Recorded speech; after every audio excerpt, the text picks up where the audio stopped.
Hello and welcome back to the Jambar in 10. I'm Tazaya Howard. And I'm Scott Shiddock. The Ward Beecher Planetarium has been closed since a fire broke out in January 2023 during a roofing installation. It's now back and better than ever. Repairs totaled $1.5 million and took over a year to begin. It now has a new dome, sound and lighting system, and a star projector.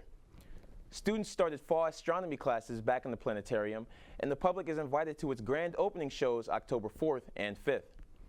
You can check out the planetarium's full program for the year on their website, or you can pick up a brochure in Ward Beecher. Stay tuned for the next episode of Jambar News Magazine to learn more about the reconstruction and upcoming shows. The Youngstown community gathered to celebrate Hispanic Heritage Month at the second annual OLA Fest on September 21st.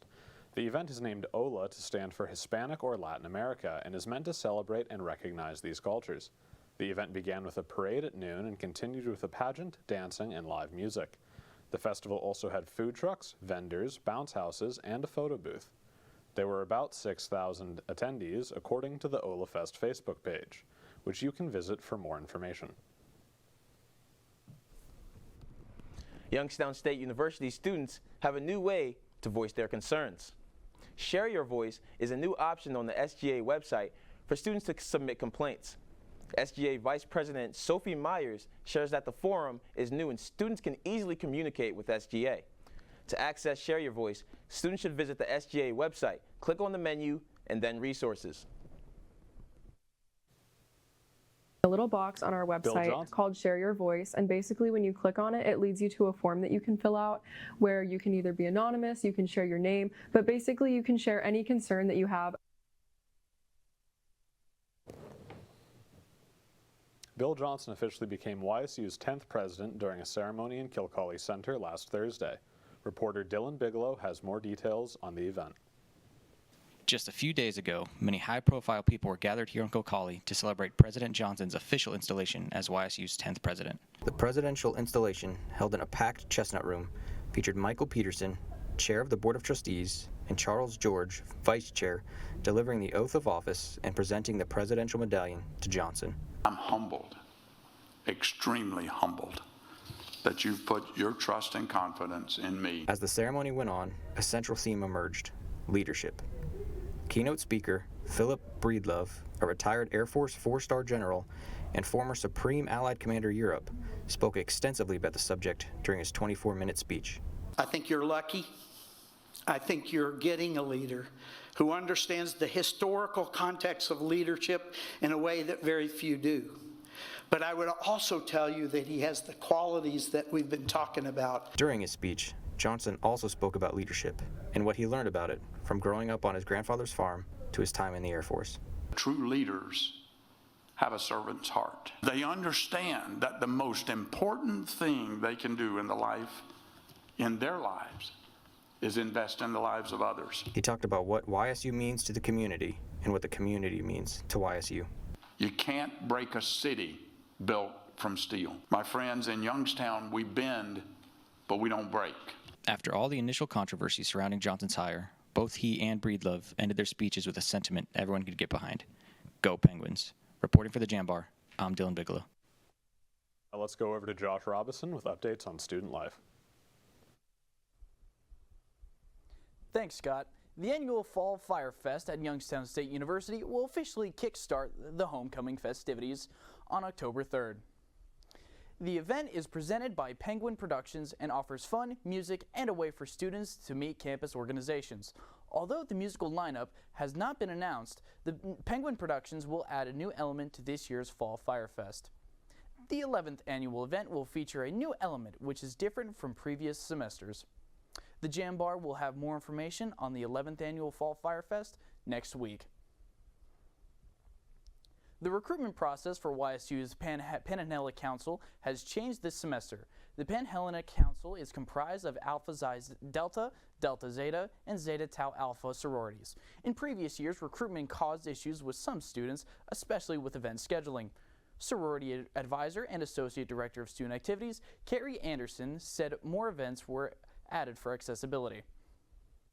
So I think it's just kind of neat and kind of just expands it to focus on the student that's looking at whether membership is a good thing for them or not. But at the same time, like, they could go to as much or as little as possible. We're always going to encourage the more that you visit and the more that you talk to people, the more you feel at home and the more that you know that this is what you want to do. Students interested in learning more about Greek life can visit their website. Austin and the Powers geared up for the Midwestern tour yesterday at the Half-Baked Brew in Columbus. Last night's show was supported by Ravine, an emo indie pop rock band from Nashville, Tennessee. The future shows will feature a variety of opening acts at each stop. The band formed in October of 2021 and consists of vocalist and guitarist Austin Eisner, bassist Colin Fosnot, and drummer Nick Winter. Their music began to take off with their 2022 single, Nexus, Is It Over?, which gained over 3 million streams on Spotify. While Austin and the Powers is currently on tour, its next step as a band is to relocate to Nashville. They also hope to play at the West Side Bowl in Youngstown, but have no plans currently in stone. For more information on the Austin and the Powers, or to hear their band's next release, follow its Instagram page. With both student employment and internship opportunities available, students at Youngstown State University are not struggling to find work. Holding a job while also being a full-time student can be a huge advantage, but does not come without difficulties. Reporters Sydney Fairbanks and Tala Al-Sharif sat down with some of these students to learn more. For some students, having a job is a necessity to be able to support themselves while receiving their educations. Such is the case for senior finance major Madeline Sari, who works 50 hours each week between 2 jobs. Luckily, Sari said she receives lots of support from her employers to make it all work. The owners at Stone Fruit, they're amazing, so supportive all the time, always making sure that we're okay, and they're very flexible with like my schedule. Same with my manager at Bull & Bear. He's amazing. He always, again, works with my schedule, makes sure I'm okay. It's like family at both places, which is really awesome and very, like, not common. However, Sari also said that her jobs help her to gain skills that will help out with her future career.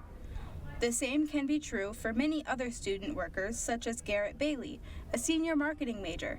Bailey works an internship for the Ohio Export Internship Program as a marketing and exporting intern. He said his internship has given him insight on what it will be like in his career field. I think for my future, I have a lot more experience than what it just looks like at face value, just internship. I wear so many different hats at work, as does everyone else I work with. It's just a constant tornado of different things that you're doing. Students have unanimously reported that the key to being a student and an employee is developing the time management skills and keeping your student, work, and personal lives separate. Junior information technology major Edwin Patterson said he created an Excel sheet and scheduled out his day in 30-minute increments. It can be a little tricky sometimes trying to balance the responsibilities between the two, but the best method is just time management, just a whole lot of time management, even if that includes writing out an entire daily schedule. Excellent time management skills will allow anybody to do just about anything. Students who are seeking employment can check their handshakes for more information. Reporting for the Jambar, I'm Sydney Fairbanks. Thank you, Sydney. To Zion Scott, back to you. Thanks, Josh. That's all we have for the show this week. But stick around, because next week we'll be back with the Jambar News Magazine. Stay safe, Penguins.